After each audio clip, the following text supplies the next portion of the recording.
للأسف الشديد فرح كروان مشاكل باظ والدنيا باظت والناس كلها مش عارفة تطلع من القاعة، وطلبوا الشرطة عشان يفضوا الموضوع. أول ما وصل كروان مشاكل المكان بتاع القاعة للأسف الشديد دخلت مجموعة شباب كتيرة جدا جدا، يقال إنها من منطقة شبرا، احتلوا القاعة وضربوا الجردات. والجردات لما لقوا الأعداد كتيرة قوي كده قرروا إنهم ينسحبوا، وبانسحاب الجردات الناس دي دخلت القاعة وناس كتير جدا اتضربت. ومش بس كده، ده جعفر العمدة الشبيب محمد رمضان اتسرق منه هدومه ونضارته، وناس كتير اغمى عليها في القاعة بما فيهم كروان نفسه، وفي ناس كتير اتحبسوا جوه القاعة ومش عارفين يخرجوا من القاعة.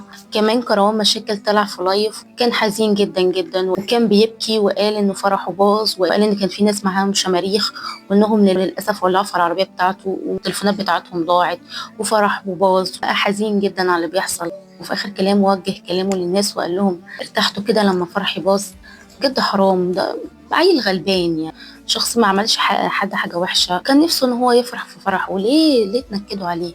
ليه تضيعوا عليه فرحته؟ بجد حرام عليكم.